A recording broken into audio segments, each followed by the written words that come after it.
Okay, so Bridge is a visual file browser that we previously could use to go in, find files, change the thumbnail size, see previews, see all the metadata, create contact sheets, websites, things of that nature. Now, inside of Photoshop, we now have Mini Bridge, which is a flash panel that makes it easier to do the same sort of thing. So right within Photoshop, you can go ahead and add favorites here. You can quickly jump in, open up files here. That was perfect timing. Notice the hard drive just mounted.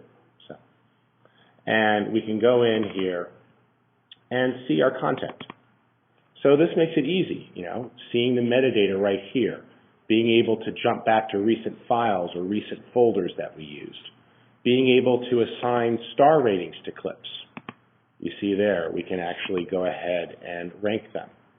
So we've got the ability here to sift or sort, or use the ability to actually just assign a rating.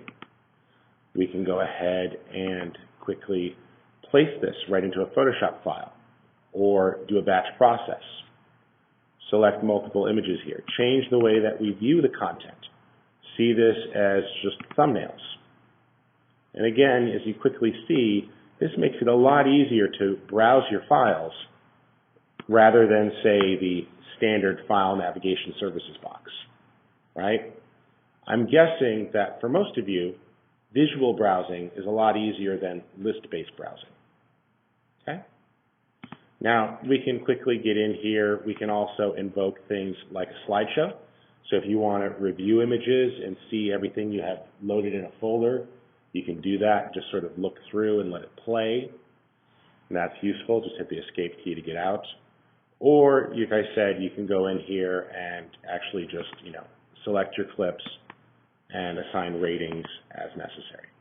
Now, when you are ready to open an image, that's pretty easy too. You can grab it and just double click, and it will come on into Photoshop as a Photoshop file. Okay? When you want to hide that, you can just hide it. You also see here we can do a search, and it'll use Spotlight to search your computer. Or you can do an advanced search using Bridge, where you tell it to actually look at different fields and criteria to find things. Okay? So pretty easy way to find what you need. Okay? Any questions on this concept of Mini Bridge? It's a simple thing, but it's nice. You'll find that it speeds things up. Okay? And it's just right there. You can tuck it in and out. You've got the ability to sort of use web browser like back navigation through things, which I kind of like. Pretty intuitive navigation. As well as go right through a favorites list and find things, or right here you can drag in your own shortcut. So like if I wanted to add a shortcut, I can just add that in there and actually store that as a shortcut. Okay. All right. A small thing that happened in CS4 that's worth pointing out is this idea that you actually have a canvas that can be rotated. I'm just using 2 fingers on the trackpad, or you can use the R tool for rotate. And the idea here is that it might be easier for you to paint along that line. Like let's say you're trying to mask that out. If that line was more horizontal, as opposed to having to crank your arm around. So the idea here is just as you would rotate a piece of paper, if you were doing a drawing or a painting, you can freely rotate the canvas to whatever position you want. And then just click Reset View, and it will go back to the default. While we're talking about the canvas, Command plus or Command minus, zooming in and out. Same thing on a PC, just add the Control key. Some people are saying, what's the grid for? They got confused. When you zoom in over 500%, Photoshop shows you a visible grid to make it easier as you try to select pixels, so you know exactly where you're clicking if you're trying to sample color or accurately paint with a brush. If you don't like it, just go into the View menu, and you can go under Show, and you can turn off the pixel grid. Okay? To fit an image to the window, Command 0 will zoom it out so it fits the entire image in the window. And I would be remiss if I didn't point out the lovely navigator, which lets you keep a thumbnail open. And I like the navigator because it makes it very easy to move around an image and select the part I want to work on, as well as zoom in and out while I'm working. You can also make that navigator bigger if you would like a larger thumbnail of the image you're working on. So on a 2-monitor system, I'll often tear this panel off and just leave that window floating and have the navigator. So as I'm zoomed in doing detailed work like masking, I can quickly move around the larger image and work. All right? Any questions on anything we've covered so far? Everyone okay? All right. Let's go on to our next point then. Excuse me. And here we go. What's new? Let's talk about selections. Okay. In Photoshop, you use a selection to work with an object. So I'm just going to open up a variety of images here and show you some tools that have gotten better. First off, you pretty much want to abandon the magic wand tool. It's been discontinued for several versions. You'll still find it in the menu, but what you want to use instead is the quick selection tool. So you'll find it here in the same well. Came out in CS4. It's called quick selection. And as you click and drag, it has edge detection. So it's like the magic wand, but it does a better job with edge detection. And if it gets something you don't want, you just hold down the Option or the Alt key, and you can subtract, like we did there. And that did pretty well. Okay, I'm going to refine this one in just a moment. Let's go to something with slightly clearer edges,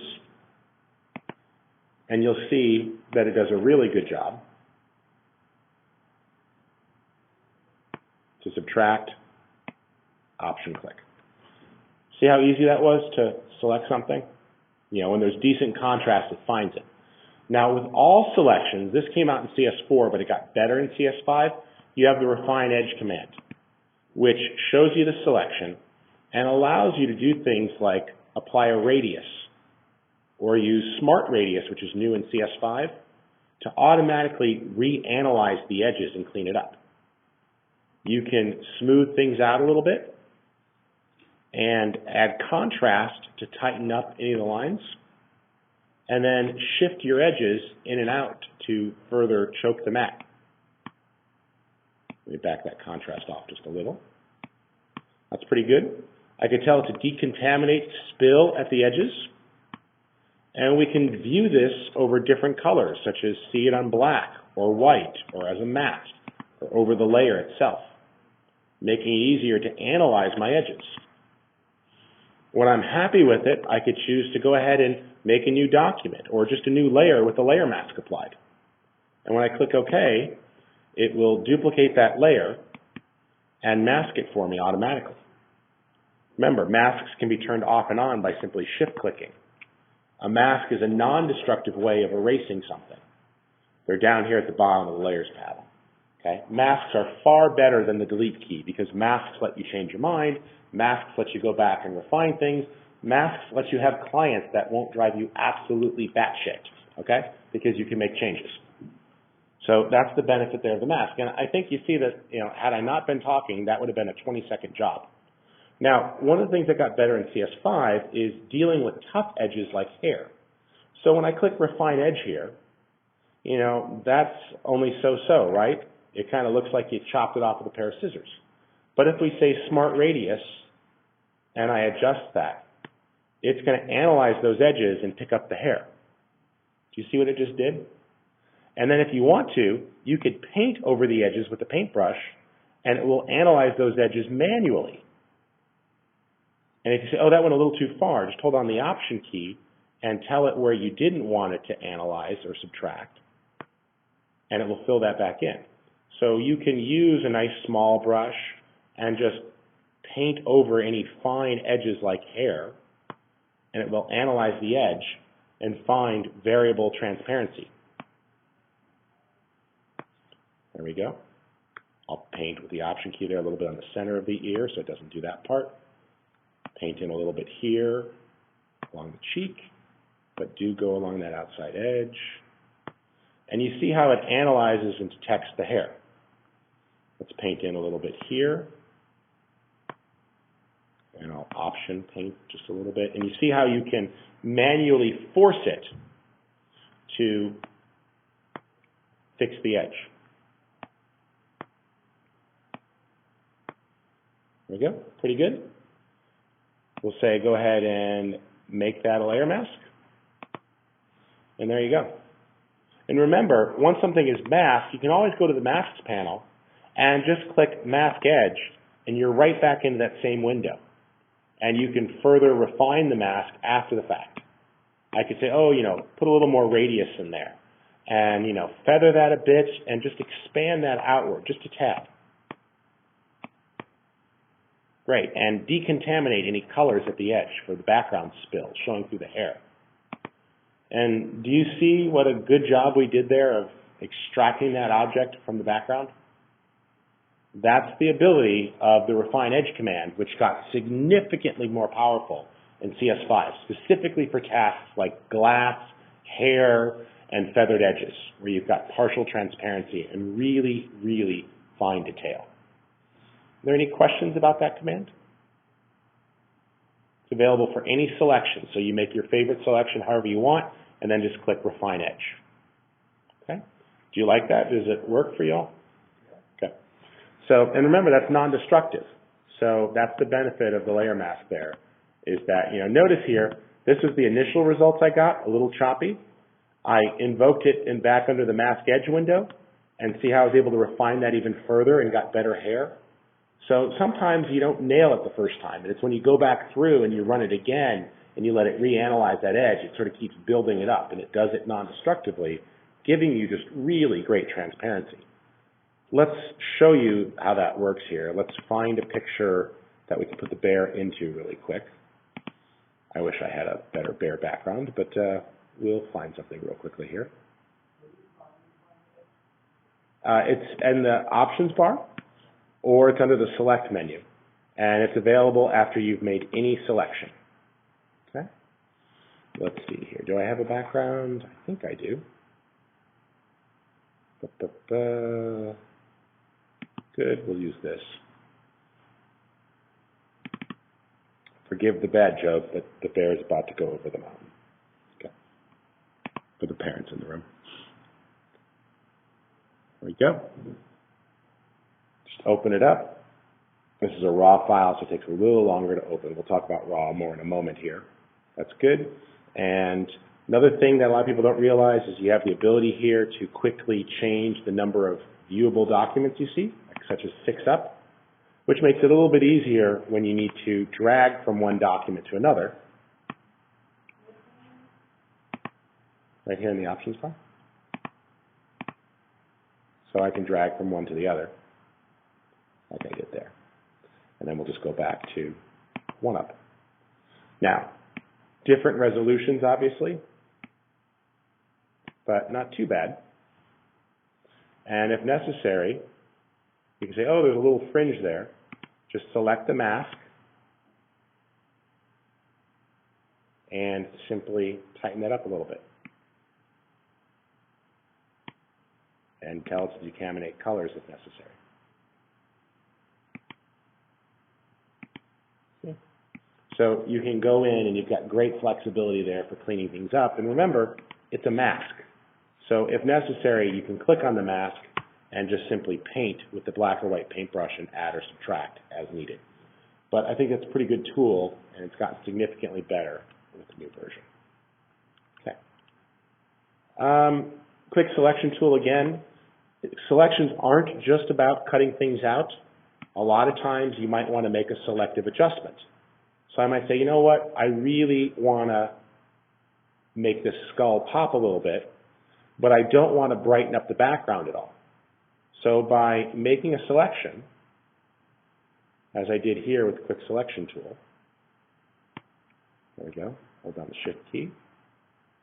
If I need to, left bracket, smaller brush. If I need to get into a small spot, there we go. Notice, if I make a selection first, I could then, when I go to my adjustments panel, and let's say I add a curves adjustment, it's got a mask applied, so it's limited to that area. Great thing about many of these adjustments is the on-image adjustment tool here that most people miss. You all familiar with the concept of curves? You could brighten up an image. It gives you a curved line, so you could have up to 16 control points. Well, the problem is you don't know where to click and drag. But if you use the on-image tool and you go through the image, oh, I want to brighten up here. See? Oh, but let's pull this area down a little bit, make that darker. See how it adds an adjustment point for you, exactly where you click. And then you can just drag up and down. So now I did an isolated curves adjustment, and look how we just made that pop a little bit more, giving it a little bit more detail. You say, oh, that's great. Command-click on that thumbnail, load that selection again. You know what? There's just too much color there. I need that bleached a little bit more. So let's go in and we'll add a vibrance adjustment layer, and I'll pull down the saturation just a little bit. And so now we've got a higher contrast image without all of that color spill. And see, that's isolated. It didn't affect the areas in the background. So remember, selections aren't just to cut things out. They're often to do isolated color adjustments as well. Yes?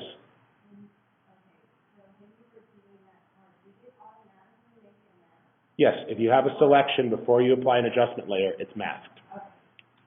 Yep, no extra steps. Okay? Okay.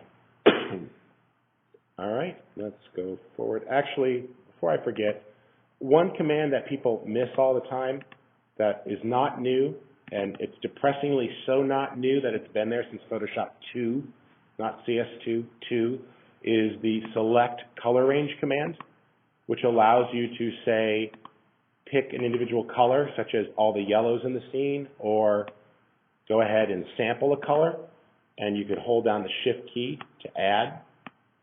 You also can adjust the range, so it's localized, so it's only close to where you click. And if you like the Magic Wand tool, this is a much more intuitive way to make a selection because you can exactly see what you're doing and even adjust the fuzziness of it so it's got more tolerance. There we go. And you see there how I could quickly select exactly what I want. So, with that selection, we could do things like, well, make that oranger and a little less saturated, but brighter. See? Or different color. Yeah. They wanted a different yellow. You had more of a gold and they wanted more of a lemon. So you see there how that color range command is a very quick command. That's not new. What is newer that came out in CS4 is the ability to do the localized color option, which is useful if you want to select something in a scene, but you've got that same color elsewhere in the scene. And that allows you to isolate the adjustment so it only appears closer to where you click. All right? Let's go forward. Selections, content aware. In Photoshop CS4, we had the content aware scale tool. This is really useful. I'll show you what it uses. A lot of times with video, we're faced with the problem of having a photo that's the wrong shape. Why? Well, because many photos are shot. And so I could either keep cropping it, but that's not going to really work. So here's a good example of that. Let's see here. Oops. Drop. Open up. Here's a good example of that, right? We can keep blowing this image up, but what's going to eventually happen is chin's going to start to go off the page, right? And it gets kind of uncomfortable close. Well, you can either make an alpha channel to define the protected area, or if you just choose Edit Content Aware Scale, you can click the little person here, and it'll automatically protect skin tones and attempt to recognize human figures. Yes, it's kind of magic. And watch. I can stretch parts of the picture while the face remains undistorted, allowing me to recompose that photo so I have the shape that I want. Okay, that was CS4. Now you're saying, yes, well that background was really blurry, so that was easy. But you could do the same sort of thing with other images. Like let's say we had this photo and I dropped it into a document that was sized for video. Film and video, let's do 720p.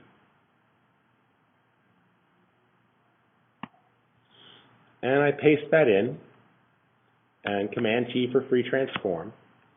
And what you basically see is that, yes, you could scale that, but at some point, you're going to get to a situation where you want to see more of the ground. And so, that's pretty good there, right? Like I've got the tower within sort of the action safe area. And I say, okay, that's good. But the problem here with the shot is that, well, it doesn't fill the frame. So this is where making that alpha channel can come into play. We could say, let's make an alpha channel. And I'm just going to duplicate this blue channel here as a starting point. And I'll do levels here. And basically, I'm just getting it so that the area I want to modify is one color, and the area I don't is another. That's pretty good. Let's just paint on it. We'll go for a regular paintbrush.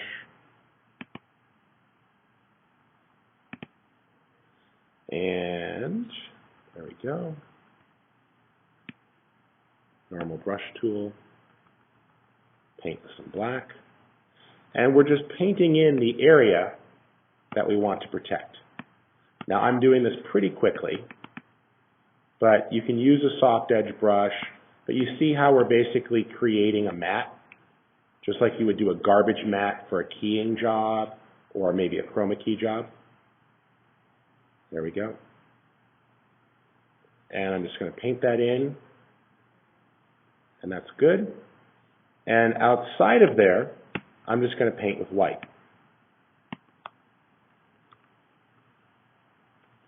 And the reason why here is we're just trying to create a protected buffer zone.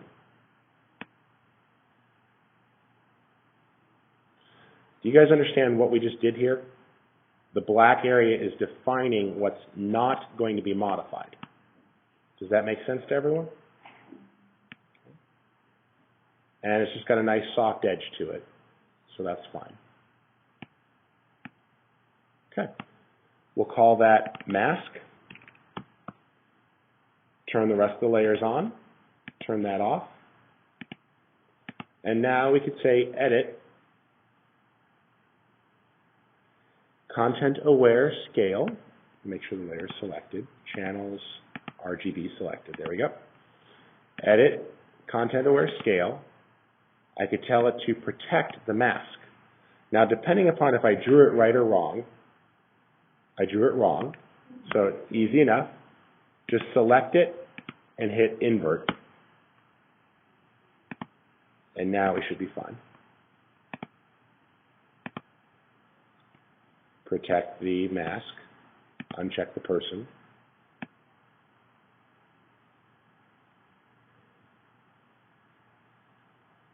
See what we did there? The lighthouse didn't get fatter, but we stretched the rest of the background to fill.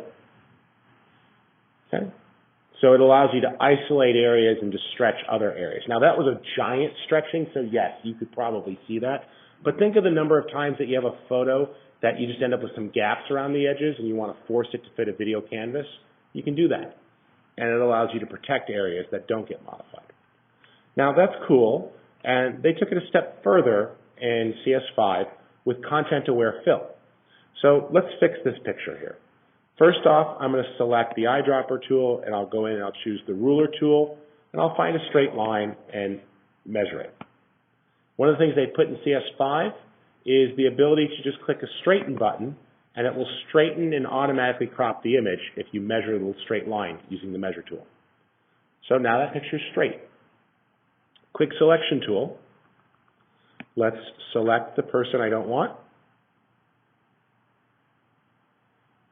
And I'll expand that selection just a little bit. There we go. Let's zoom in so you can see this better. Shift-Delete brings up the Fill dialog box, and Content Aware is going to analyze the surrounding pixels and create a new fill pattern based on the surrounding image. If you don't like the results the first time, you can run it again. It's not designed to be perfect, but what it's designed to do is cut down on the amount of time you have to spend cloning.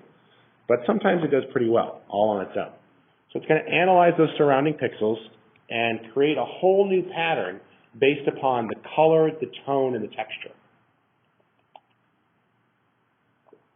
And that did pretty well. See that?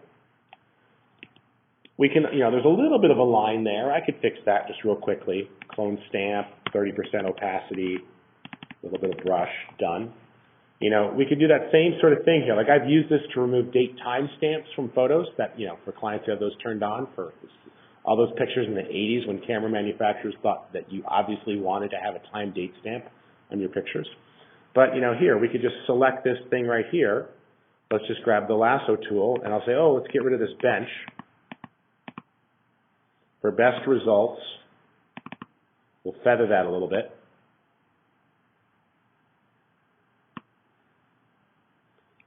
Content-aware fill. Thanks, done. See how it created an entirely new random texture based on the surrounding pixels? So it does a pretty good job, and I really like how it can really save me some time that way, okay?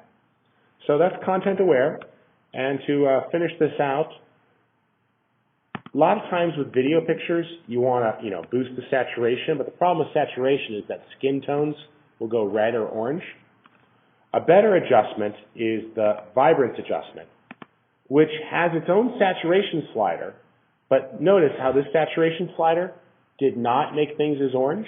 It's a better saturation slider than HSL. It's a different saturation slider. And what you want to use instead first is vibrance, which will boost all of the non-skin tone colors. So I can make the blues in the sky or the green grass really rich, and then fill in with a little more saturation and use this to control skin tones. And this, while it's not specifically designed to be broadcast safe, is much more broadcast safe than the other saturation adjustment. Did you have a question on that? Did I answer it? Okay.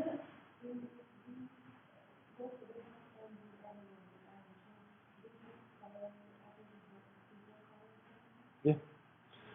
Skin tone is all the same.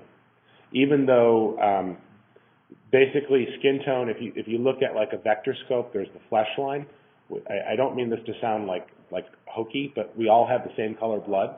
So while we have different amounts of melanin in our skin that makes me darker than some folks and you darker than others, we still have the same blood, and so the same reddish tone that's controlled by that oxygenated blood is the same value. There's just higher amounts of saturation, but it absolutely works on different skin types.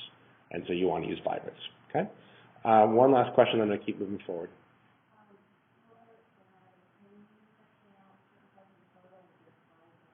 Every adjustment layer, you can make a selection first. Yes. Any adjustment layer can have a selection or a mask applied. Okay? So, I think we agree that that was a pretty quick fix and a much more interesting photo than what we started with. Okay?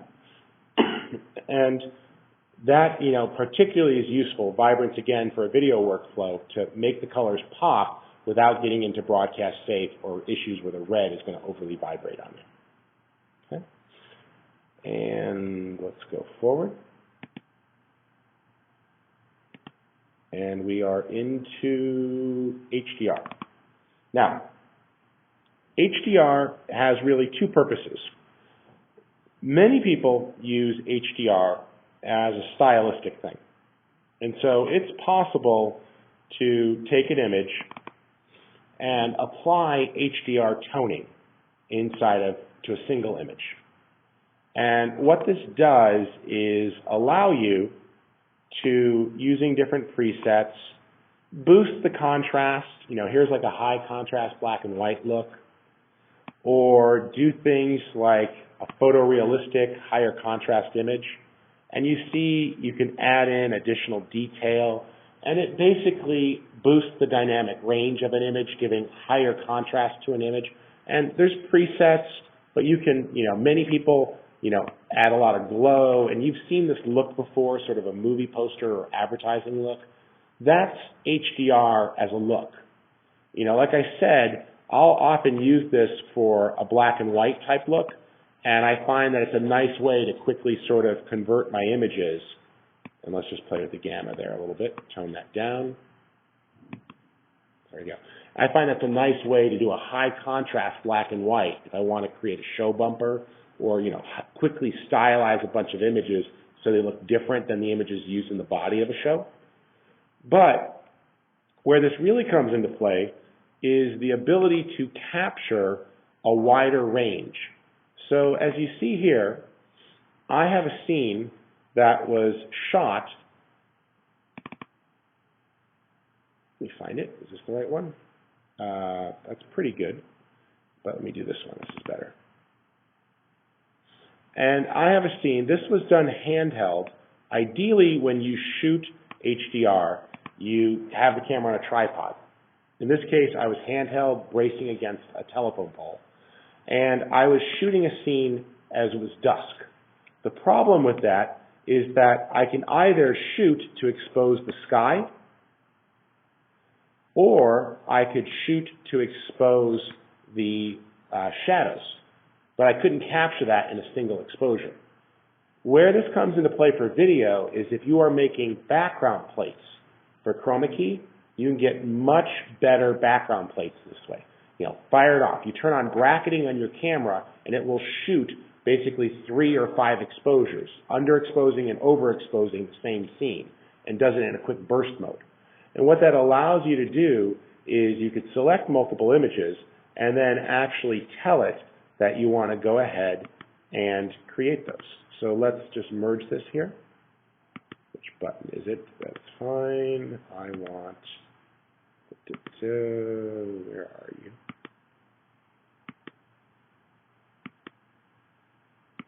Not there. Oops, that was a slideshow.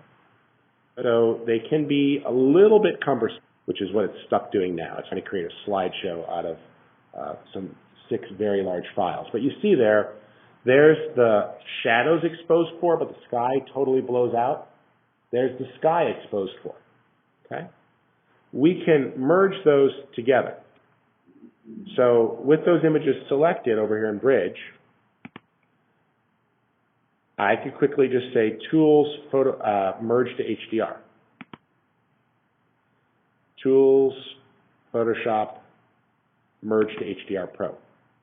Now, when you do that, it gives you the option to auto-align the images, which will try to compensate for you bumping the camera a little bit. And that just takes longer. I'm going to tell it not to do it this time because I think my alignment was close enough. But it will merge these all together into a new image. Now again, it's going to take a little while. So while that's running, I'm going to jump over to Bridge and show you a couple of other improvements there that should help your workflow. But let's just get these open.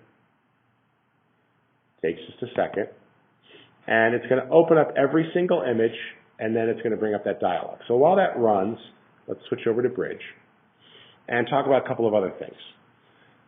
With Bridge, a few things to point out. You get great metadata about your images, so you can analyze them, look at how they were shot.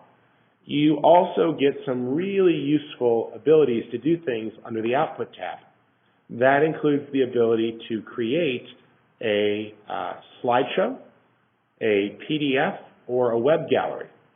So you can output an entire website and post images for client review. So if you've got hundreds of photos that you're using in a video production, you could choose to make a web gallery, and there's all sorts of presets here, including the ability to apply things like a gallery that is actually going to give you all of the metadata information, choose colors and styles, assign where you want it posted, and it will even do the FTP for you, put in contact information, you can make it password protected, and it will actually build a full website for you. You also can click on the PDF tab, and from the PDF tab, you can take folders of images, and it will generate PDF contact sheets. So you could say put 3 columns by 3 images with captions. And it will create a contact sheet so the clients can go through and add notes about their stock photos or about the images that they want to use. One of the things that I often do with the PDF contact sheet is I will make my own, and I will do a 2 by 2. And what I tell the client to do you guys know what I mean by motion control, pans and scans on photos? I'll give them 2 colored markers. I'll give them a red marker and a green marker, and I'll say draw a green box around where you want to start and a red box around where you want the camera to end up, so they can quickly put notes about what sort of pans and scans they want as a producer, and give you notes about, I want to start here and then pan over here, make it a 5-second move. So it creates a catalog of your assets. So that works really, really well, and that's part of Bridge. Hopefully that's done. Let's see here if it's ready for the next step. Okay, should be. It's just thinking. While that is finishing up, I got time for one question, it looks like. Anything we've talked about so far? Really? We're just going to sit here while it spins. Okay. Let's see here. I'll show you some notes. Go ahead.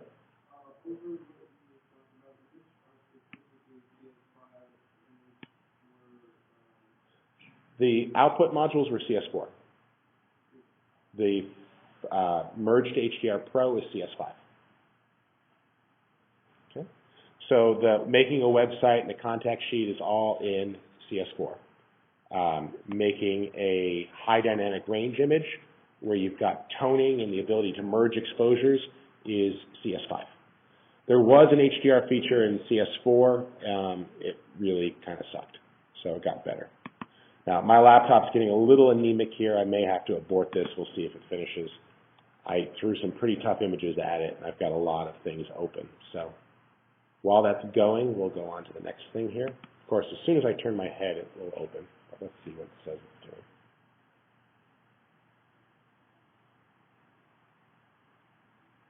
it's doing. Come on, computer. We'll give that a second to see if it responds. All right. While that is running, we'll just go on to the next thing here. We might get an opportunity to see how fast Photoshop opens. Let's see if that'll respond. HDR is something I usually do on a desktop. It's a little bit beefy for a laptop, especially a laptop that's 2 years old. But we'll see if it catches up. Yeah. How much of this is processor and how much of this is GPU? It's kind of an even split. It's much of Photoshop is now GPU, and this particular computer has not got the beefiest graphics card in it.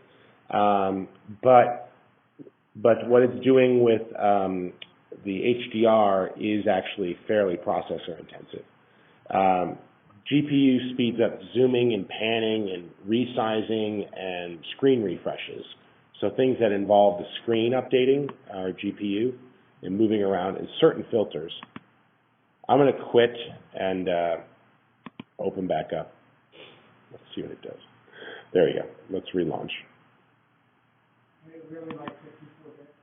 It does.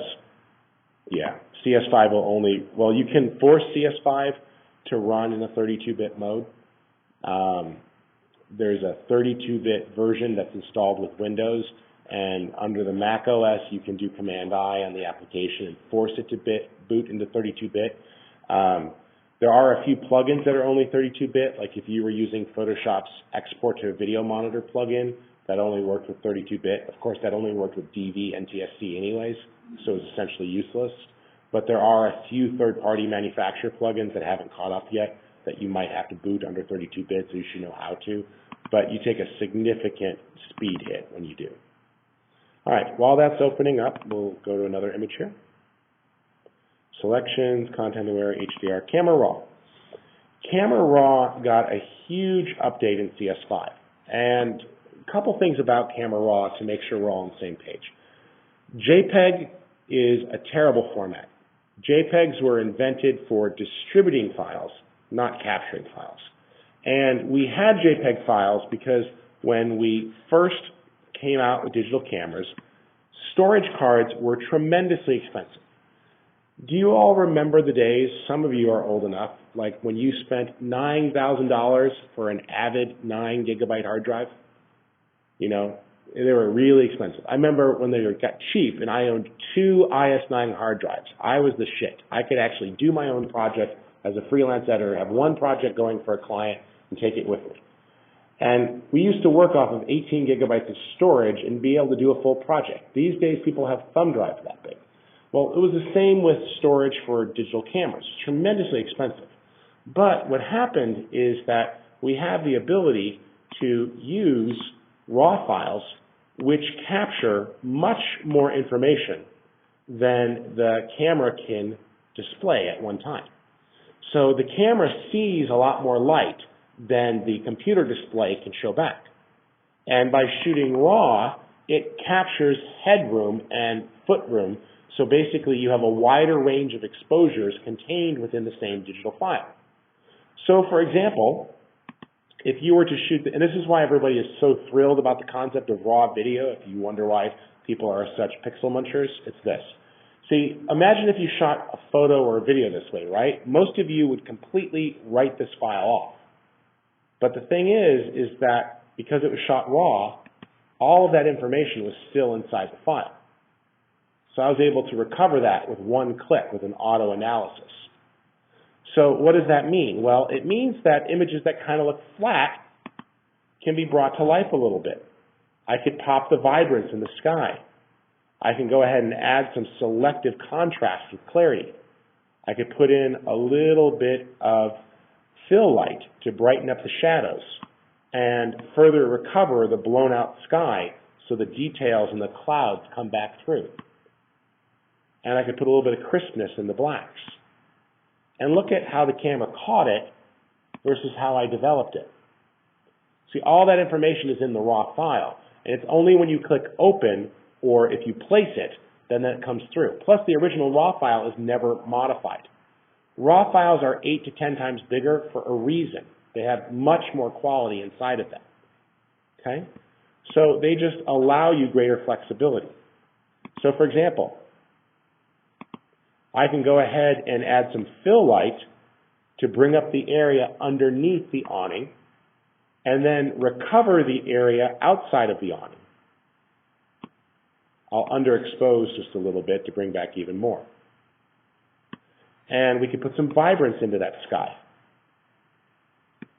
I'll put some more contrast. And look at how much was there from development. This is a shot without a flash on a consumer camera that shoots raw. A high-end consumer camera, a Leica, but there are even consumer cameras that shoot raw. Stop shooting JPEG. Stop telling people to shoot JPEG. Okay? I bought 32 gigabyte memory cards for about $112 the other day each. They hold 3 hours of video, hundreds of raw photos. Okay? You have no reason to not shoot raw because it gives you this sort of flexibility. And in CS5, one of the biggest improvements with raw is that when you get into areas that have a lot of noise, under the noise tab, you have the ability to dramatically reduce the amount of noise and much better sharpening for details. So I could bring in the detail there on that neon. And let's go ahead and clean that up. So look at some of the changes here, especially as we start to brighten this up a little bit.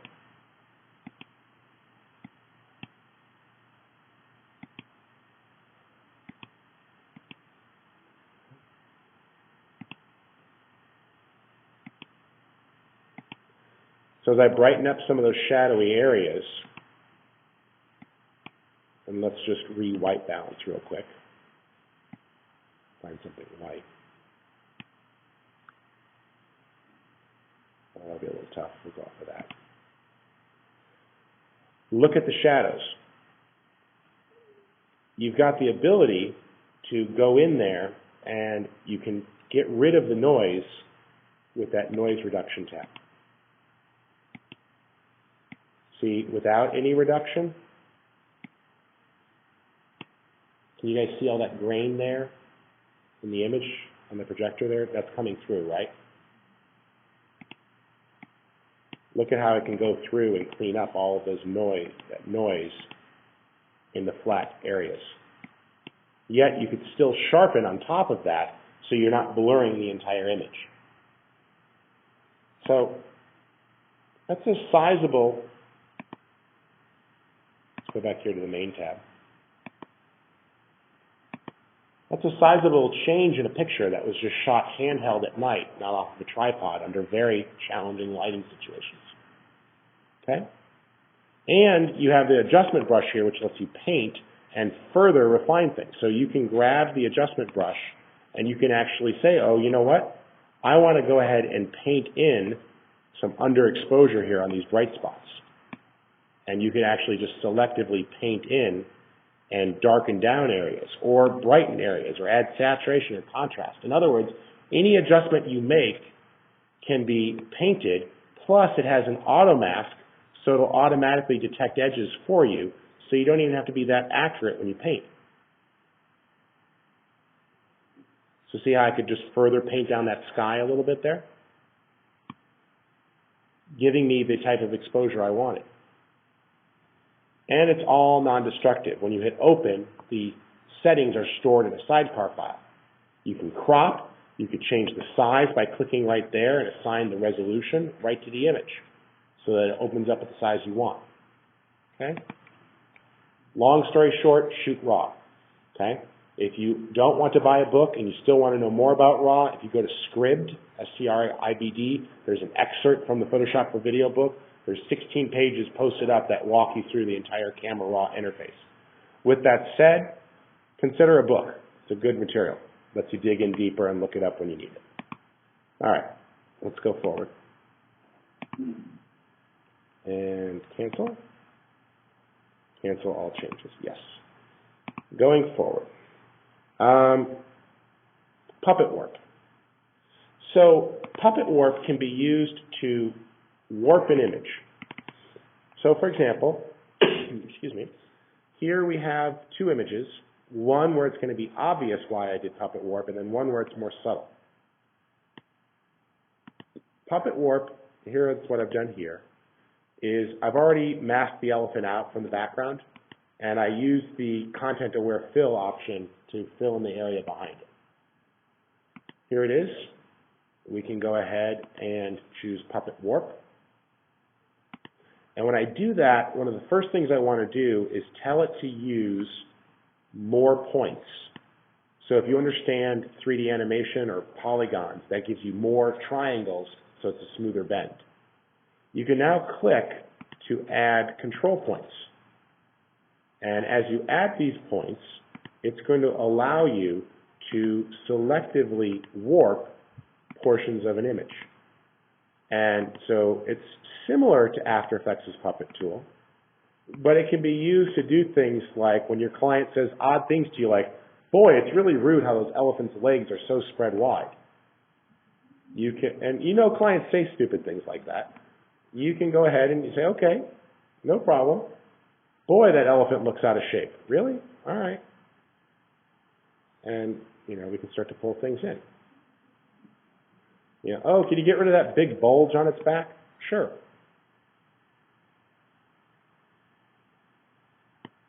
And it's giving you warping abilities that'll give you a series of push pins. Plus, you have to realize that when you have pins and you start to create overlaps, like, you know, could the elephant be spraying water? And then they say things like, oh, well, I wish its trunk was on the other side of the tusk. Well, you could change the depth of the pins by clicking them up or down in the stacking order to change when things overlap. Yes, it's pretty cool what they can do these days with computers. So, as you see there, we have significantly changed the image. And where this comes in handy is when you have stock photos or photographic sources and things just aren't exactly right, and you want to bend something or move it. It gives you basically the ability to turn the pixels into silly putty so you can make changes as necessary. Okay? But you can also use it to do things like modify an image, such as when they say weird things to you like, could you make the road less curvy? Okay? We can go ahead and do that. So by adding a series of pins, in this case I'll actually say fewer points.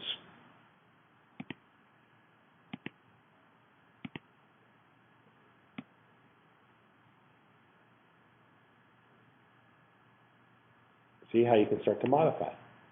Or even midstream, we could change that. I'll add more points there. And you can reshape. I could add a control point to each corner and pull that back into place. Yes, 15? And so you see there that you can quickly modify an image and warp it as necessary until you get the result you want. So I would often just corner pin that by putting a pin into each corner so that the edges of the photo wouldn't modify as much.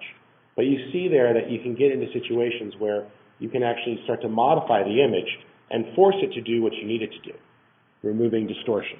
Okay? Speaking of distortion, we also might have lens distortion. And this is inherent in the images. Now, if you have raw files, much of the metadata about what lens was used actually gets stored with the file. But even if you don't, you can still often detect most of it. So here we go. Let's start with a still. And I've got the ability to say filter. I'll convert for smart filters so it's non-destructive. And then apply lens correction. And what this does is it detects what camera was used, and if possible, if this was raw, it would detect more. But I can actually tell it what type of lens I was using. I was using a 70 to 200 actually. And it will start to bend the image. Plus, you can go in and manually correct things like, in this case, vertical perspective. See, I was low angle when I took it? So look how I just compensated for that, making the line straight again. Compensating for being off axis when I shot the picture. Heaven forbid I was on a traveling bus. Okay? You can compensate for vignette, darkening or brightening the edges as needed. And remove chromatic aberration. Now, what I really like is the fact that since I do a lot of DSLR video these days, with Photoshop Extended, I can open up a clip from one of my DSLR cameras, convert the clip for smart filters, and apply the same lens correction. So I could say, oh, okay, this was shot on a Canon 7D, and I was using a, what was it, 28 to 105, I thought. No. 28 to 70. And look, I could do things like, oh, you know what? Straighten that. And compensate for the fact that we were a little off axis.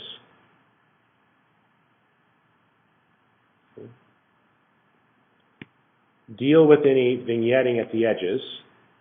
And compensate for a pin cushion from a wide angle lens if necessary. So if you were using wide angles, you can actually unwarp the image and remove a wide angle lens distortion, or add it for that matter. But as you can see there, you can get in there pretty quickly and start to fix things that you might want to change. And it's still a video file, and at that point, File, Export, Render Video, and you can render out any format that you want with any codec. Personally, what I do is instead of doing them one at a time in Photoshop, I just bring them into After Effects, drop it into the render queue and do a batch render where I can render them all out to video files in a whole bunch of time. So if you're doing a spot or something higher end and you've got lens distortion or you're using a wide angle lens, you could do this. Now it doesn't have to be from a DSLR camera. You can manually tweak the settings, but if you are using a DSLR camera, it can actually look it up. And if you want to make your own lens profiles, you can go to Adobe Labs on Adobe's website, and they have a tool that you download with a target, and you shoot your own, you put your camera and lens together, you shoot this target, it creates a new calibration map, so you can go ahead and, specifically create profiles for your lenses and your cameras. Okay? So it's a pretty cool tool. Let's see here. If you are using Photoshop Extended, you have the ability to use Repose, which creates 3D models out of objects. You can run it on text or anything that you load as a selection. Now, they are primitive models, but they have actual depth.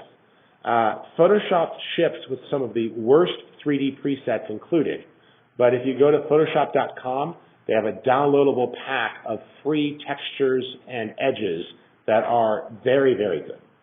So I could select this and say 3D, and let's make a new layer. Let's Repose text layer. And what we can do with that is it will actually extrude it, and we can control the depth, the perspective. It's not just for text. You could do this on things like a book cover or a circle, a stock photo. It's going to basically allow you to play with things like depth and scale as well as edges, and this makes a real 3D model. And what I mean by a real 3D model is it has actual depth and shading, and you can import this into After Effects and animate it, moving cameras around it or actually adding 3D lights and animating those. So this is a true 3D model that has real depth. So if you want to fly around something or do a reveal, you can. And you can change colors and textures. Like I said, the default ones are terrible, but if you go to Photoshop.com, you can actually get additional textures, and you see here that we have other ones we can choose from, like let's load in glass, and see there's specifics, or let's go with some metals, and you see I've got presets that I can choose from, and I can apply that to an individual surface, or I could say apply that to all surfaces, and then let's go with the beveled edge, and instead of that, we'll switch that to a different color, and we can make that bevel just a little bit bigger. And you see that you can go in there and assign different heights, different widths, and you can really get precise with what you want to create pretty good 3D models. Okay? And when you're done, you click OK. It actually makes a 3D object that can be manipulated or adjusted with lights. And like I said, brought into After Effects pretty easily. Okay? Besides that, as we're sort of winding down here, let's see if I forgot anything. Nope, that's all pretty good. Just make sure you fully explore the fact that Photoshop's tools can be used. Like here is an example of a 3D object made using the grayscale command. So I've got the ability to do primitives inside of Photoshop. I could say 3D new shape from layer and make any of these basic shapes with the extremely odd hat and soda can and wine bottle thrown in. But the cool ones are the mesh from grayscale. So I could do things like say, oh, well, make a cylinder. And where it's white, it's going to push out, and where it's black, it's going to push in, and it's going to wrap this into a cylinder. And so now, with that here, you see we've actually made a 3D object that we can move around and use. Okay? Now, if you wanted, if those weren't hard contrast black and white and were rather, let's say we had a simple gradient and I wanted to make a tapered cube or a tapered sphere, we can go here to gradient, and if this was a white to black gradient, and I ran that and I said 3D, new shape from grayscale, make a sphere, well, it's going to do the same thing. It's not going to be perfectly round. It's going to push in or out. So, if it was neutral gray, it would be perfectly round. But in this case, it's going to be more oblong, like a pear, because of the different colors that we used. And you see that it pushed in and out in different ways. See there how it's more oblong? Okay. So you get a lot of options to do basic shapes this way or 3D models. Where I really like it are things you can also bring in 3D objects. So remember, you could do things like actually load a 3D file as a layer. So imagine if you were doing sports graphics and you had 2 football helmets. You could have a football helmet for the visiting team and simply have a different Photoshop layer for the artwork for each helmet. So when you want to customize the sports graphics, you could just turn on the layer that was visible. Or if you wanted to use, say, a 3D model of a computer monitor, you could put video onto the screen and send that to After Effects and have a real 3D object with video playing inside one of the surfaces. So there's a lot of flexibility here as you start to explore this. Things like book covers for talk shows, having a 3D book where you just map the cover of whichever guest author is on that day and then just scale it to fit and match the dimensions. So as you start to think about this, it gives you a really nice flexible workflow where having something that you can rotate and position is cool. Plus, think about it from a stock image point of view. You know, instead of having to look for all the different pointing arrows you need, just bring in a 3D object of an arrow and you can rotate it and scale it whichever way you want. Or a thought bubble or anything like that, where you can use these to sort of give you flexibility as you design. All right?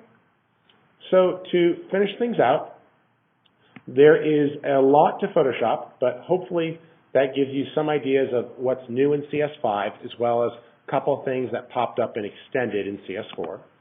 I invite you, if you want to dig deeper, to go deeper. We do have additional resources. My personal blog is Richard Harrington blog. My company's Red Pixel. We're based in Falls Church. And you'll find my training available on kelbytraining.com, creativecow.net, and peachpit.com. So I've got training up there as well. You are welcome to check out any of our books. We just released Professional Web Video, which is a book all about producing video for the web. But on the Photoshop side, both of these books are brand new for CS5, Photoshop for video, and motion graphics with the Adobe Creative Suite 5 gives you a lot of ways to use these tools together. Completely different material covered in this book compared to this book. So even though they both touch on Photoshop, this covers a lot of different techniques. And if you want to know more about using Adobe tools in Final Cut Studio, take a look at Video Made on a Mac. We do have a Photoshop podcast. It's called Understanding Adobe Photoshop. It's coming up on its 200th episode.